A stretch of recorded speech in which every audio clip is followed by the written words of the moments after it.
Welcome to the intersection of technology, cybersecurity, and society. Welcome to ITSP Magazine. Knowledge is power, now more than ever.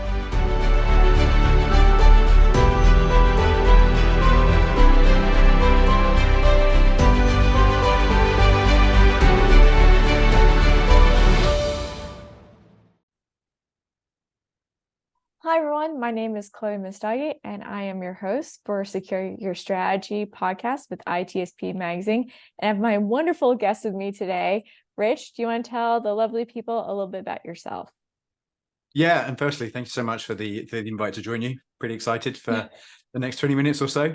So my name is Rich Davis. I'm head of solutions for Netskope for the EMEA region. Probably tell by my accent.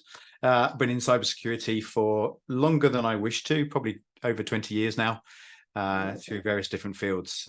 So yeah, currently helping our customers and prospects kind of understand where we fit into their overall strategy. So looking forward to the conversation. Nice. Okay, so let's just jump right into it. The whole world is still talking about ChatGPT at this time. And I know in our industry, there have been several people talking about the issues and the concerns and the fears that they have about employees using ChatGPT for anything in the workplace. And I was wondering what has been kind of your sense of how the security community is reacting to it. And then also, how are people that are not in the security field reacting to it? And how do you get them to understand this need of understanding of how we can be secure while using ChatGPT, if that's a possibility? Yeah, and I think this is representative in everything that I hear. It seems to be a topic of conversation, if obviously for a lot of people. I think for some professionals, a lot of us have been using AI and ML technology for years and years. And all of a sudden it's made mainstream media and it's got everybody's attention, right? Not just those within the industry. So I think the most interesting thing from our point of view is this balance between organizations wanting to embrace AI and large language models because of the benefit it will give them as an organization versus staying secure. And of course, that's the conundrum with everything. But organizations don't really want to just hard and fast block it and risk not being able to keep up with competition who maybe are embracing this and are using it as a competitive advantage. So that's really the crux of the conversations I'm having right now. Yeah, so I'm right now at this conference. It's a Data AI Summit over in San Francisco. And the conversations I've been hearing has been like, ChatGPT can write about 80% of my code perfectly. And I don't understand why we should not be utilizing it at this time, because it can spit out things way faster than I can. All I have to do is just review it and look over it. And then the same time you hear folks on the marketing side and using it for like blog postings and they're like, it's a better writer than I could ever be. It could be sarcastic, it could be funny, it could be whatever you want it to be. And it understands the audience better than, anyone else. And so it seems like it's being used so much. And of course, like those concerns in place is, okay, but what does that mean when you enter in certain data, right? Like when you're asking it to create things or build a spreadsheet for you, or you're going to have to put in some sensitive data in there. And then where does it go once you put that sensitive data in? Exactly. And I think this is the crux of the issue, is that by virtue of the way that the generative AI systems work, that data is not only being held by the organization, but in many cases, they're using that to continually train their model. So is your sensitive information suddenly going to spit out in somebody else's answer or somebody else's response down the line? And obviously, there's a lot of talk around being able to pay a much higher subscription cost where you're just consuming and not passing back. But then you've still got the issue of your data sitting within various different cloud providers and the AI providers, and what happens with that data when it sits there. I think the interesting thing that you touched on, source code, and actually source code in our data is the number one type of sensitive data that is being put into these systems. Not far behind actually is intellectual property. And then regulated data sits actually much, much lower, which across the normal data loss vectors, you see regulated data sitting much higher. And I think that's by virtue of how people are using it. You talked a minute ago about the developers putting source code in. And I think, that's just indicative of that. If we think about it from a usage perspective as well, we've been tracking it for some time now. And in our own data, we're seeing the usage growing at about 25% month on month, which, if it keeps going at this exponential rate, it's going to overtake a lot of the commonly used business applications at this rate. So Rich, I have a question for you. So one thing is that there are some companies out there that are, stating you're not allowed to use ChatGPT at all, like at all on your work computer, right? Or anything. But the thing is, as you're aware, there's always people looking for loopholes, right? They may not put security first, but they're looking for, how do I cut down my time on spending this? So then what they end up doing is they might send an email to themselves and they use their personal computer to copy and paste into, ChatGPT on their personal device, and then copy and pasting that into an email to themselves. So how do we go about to change that mindset? Because I know that we can ban ChatGPT at companies and everything, but there's always going to be situations where someone is going to find a way to use it. So how can we kind of work with our security crews, our privacy crews in companies, and to ensure that, look, ChatGPT is going to be used, but how do we do it in a way where we put guidance and that they listen and continue with those railings? Yeah. And I think for the organizations that I talk to that have just put in a hard block, it's really because they don't have the tools or the visibility to really do anything more than that. So it's that quick supposed fix, but as you rightly point out, people find a way. And this is the same with all types of data exchange. It's the same through the pandemic, where we saw the use of unsanctioned, or what I call kind of like business IT applications, skyrocketed because people just use the apps that they know. They use the apps that are going to make them productive. And as an organization, you want your people to be as productive as possible. So it's a way, what every organization's got to figure out is, what is that balance? How do I help my organization be productive without increasing that risk? And, when it comes to things like generative AI tools, we want our people to be able to firstly investigate their usage. How can this be best used by the organization? And secondly, once you've figured out how to use it in a safe manner where your sensitive data isn't likely to be passed to those applications.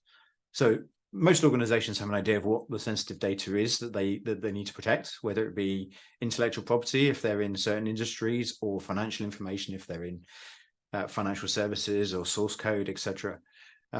So a lot of what I've been talking to organizations about is how they can use technology in the right way that's looking more at the context of what's happening.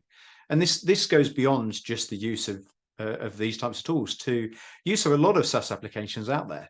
You want to allow the support of these tools. You may have third-party business partners, for instance, that you need to use their tools and their applications, but in the right way. And this is where context comes in. You'd be happy for somebody to use, say, ChatGPT if they're investigating its usage and its and how it could write better external documentation when the data you're feeding it is public anyway. So that's the difference, right? What is the data that's being inputted, and what's the data that's being outputted, and what is the sensitivity level of that?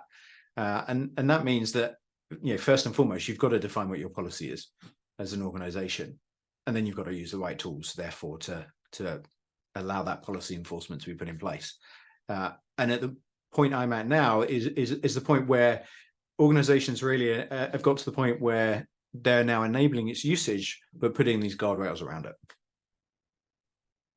And those that are doing it, what issues have they faced internally when creating these, guidelines?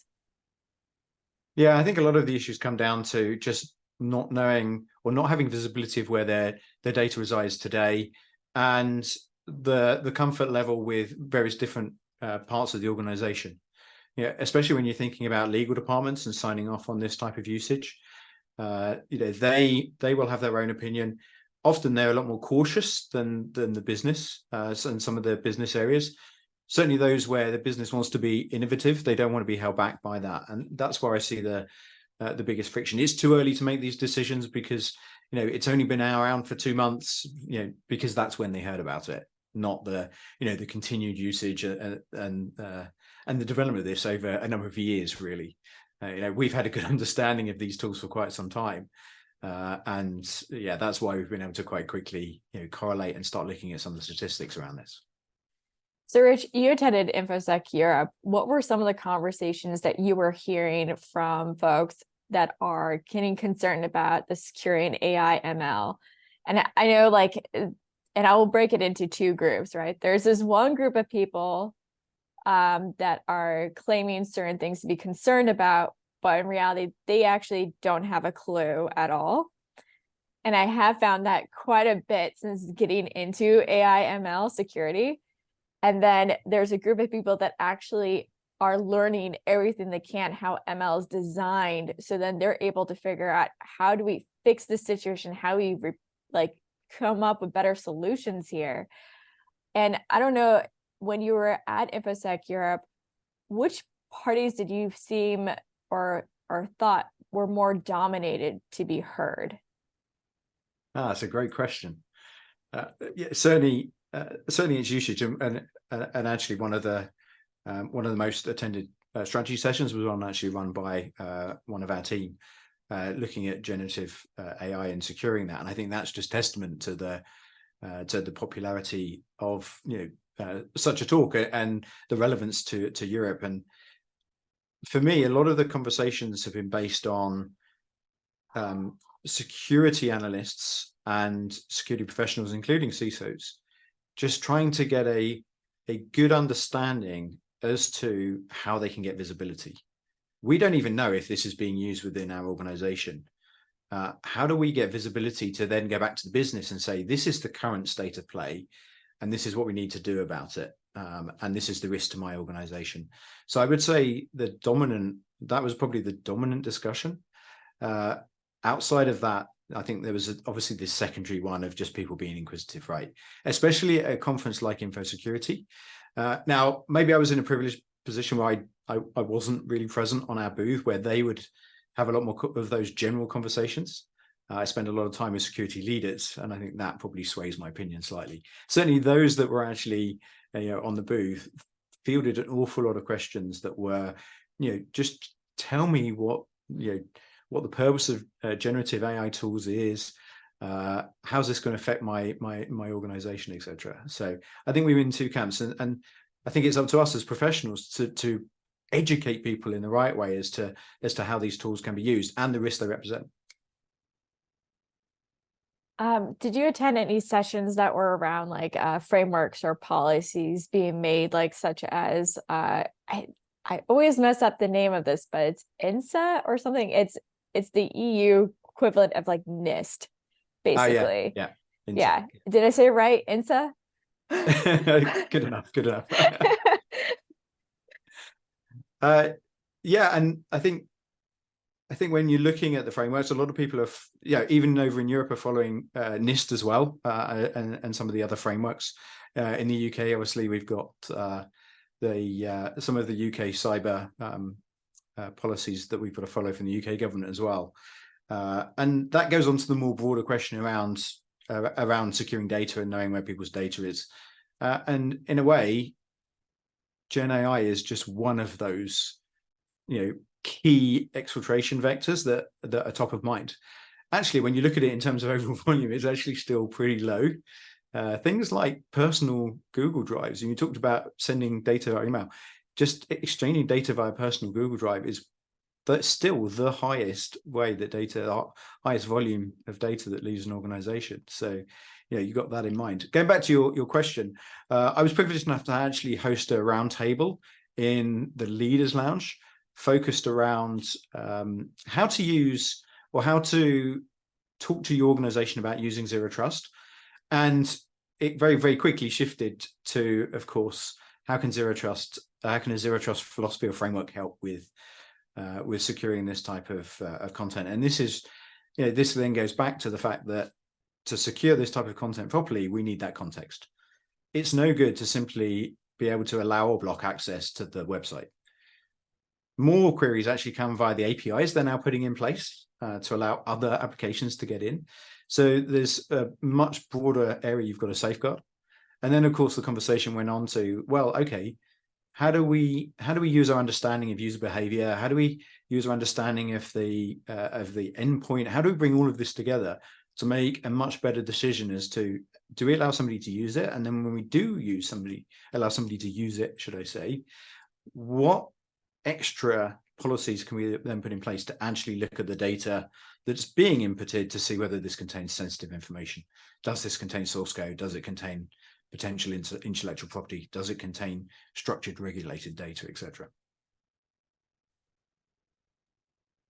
So after you attend this conference, was there anything that piqued more of your fear of how security is going right now? Or would you say like, okay, I feel a little bit more calm because there's people are thinking about this. I'm feeling more relaxed because, I'm not the only one thinking about it.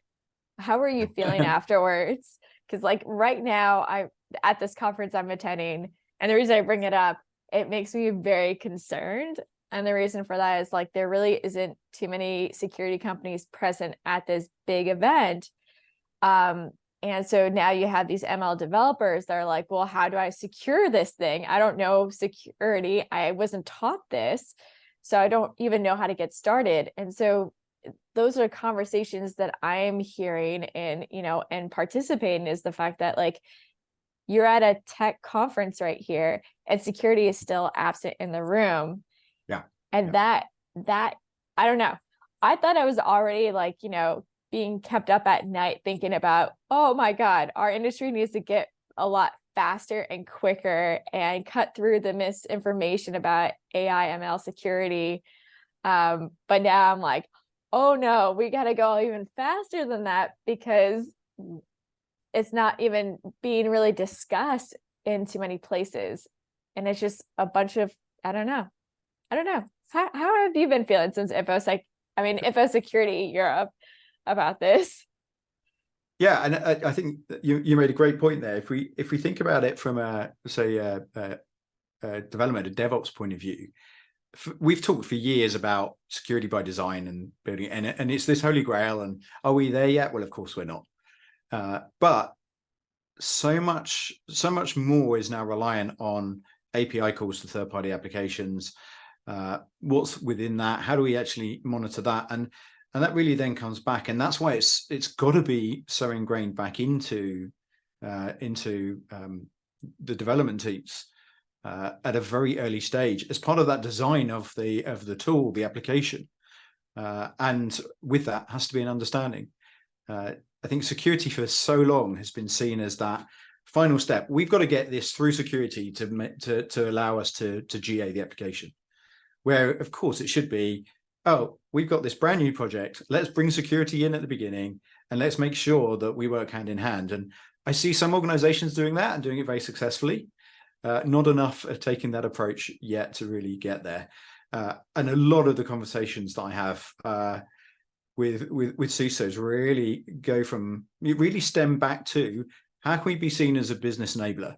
Like, I will be successful, yes, of course, if the company doesn't get breached, but secondly, how can I be seen as somebody who was a business enabler, help the business move forward? And that means actually getting and putting in frameworks and technologies that work, of course, for today, but work for tomorrow.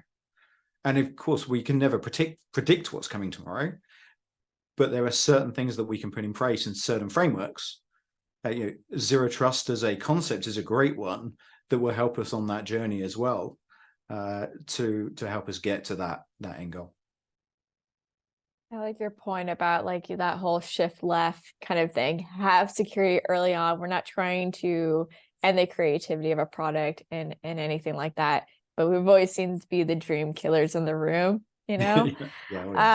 But the other thing is, you're kind of noting at the fact that our we need to get more proactive versus reactive at this time. And we need companies to support security teams to get that way. And I know CISOs want to be more proactive versus reactive all the time. And that's just kind of how the game is right now. What would you say are like the top 3 advice that you have for CISOs in coming about with that change, especially with implementing AI ML, but also securing your own, AI ML products? Yeah, I think, first and foremost, know your business, meet your stakeholders, understand from them what they believe is sensitive data. I think every CISO will say, actually, I know what my sensitive data, what the company's crown jewels are. Then they go and talk to the business and actually understand that's not necessarily the case. I was working a year or so ago, a couple of years ago now, in looking at some threat data, picked up the fact that actually at a large automotive company, this group of designers who weren't particularly important within the organization suddenly popped up on the radar. Low instant volume, so it never bubbles to the top in the traditional way. Turns out that actually they were the team looking at a load of EV motor designs and in effect quietly developing the EV motors for this large automotive organization. Extremely important for the future of that organization, but hadn't come up on radar, wasn't what was defined by the crown jewels. And I think that's just a great example of where if an organization isn't proactive, isn't forward thinking, isn't talking to the teams, then they don't necessarily fully understand what's coming tomorrow and what they need to protect tomorrow. Always so focused around today. So moving from that today to the tomorrow and understanding the business, I think is definitely number one. I think if we're thinking about how we solve this issue of protecting generative AI, this is part of that bigger discussion around how do we protect data generally. And the reason why this is so hard is because most technology products don't understand the context. They don't understand that real deep communication layer that is used by the client to talk to that application. You can't view and inspect that content if you don't understand all of that. And there are thousands, tens of thousands of applications out there. And that's why this is such a hard challenge.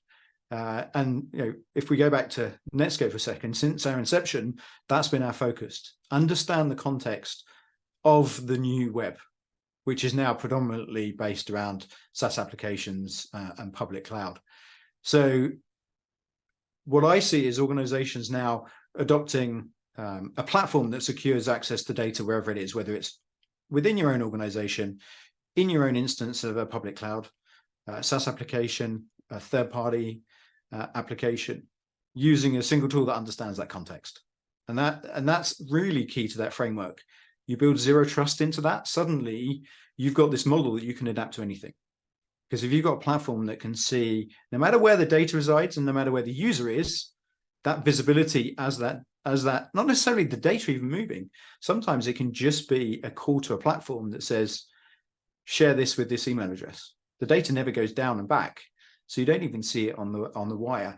And that's the model that organizations are moving to get this visibility across all of the applications they now use.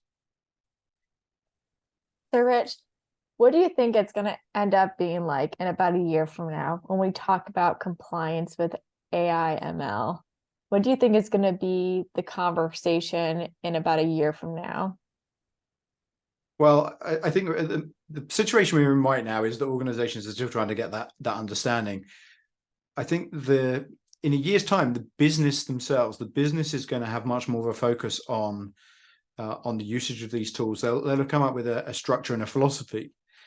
And I think the conversation could go one of two ways.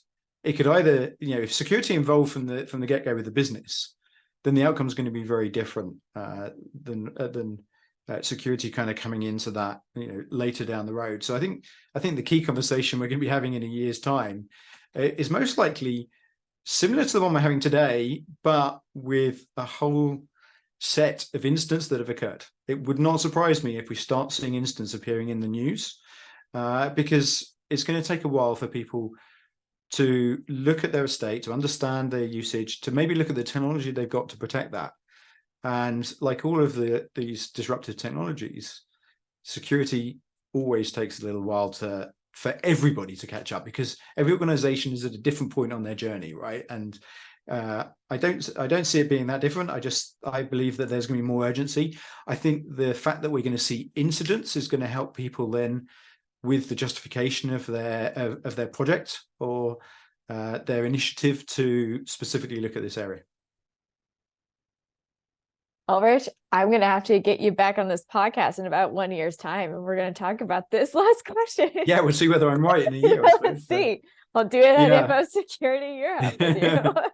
Well, we're still talking about other types of data leakage. We still haven't solved the issue of people using your personal OneDrives, personal Dropbox, Right. etc. Right. So yeah, unfortunately, what's old is new again. Yeah. I mean, I feel like we're just like, well, I'm not going to be a target. I can do whatever I want kind of thing. Or like, oh, what's the chances of this happening? Yeah.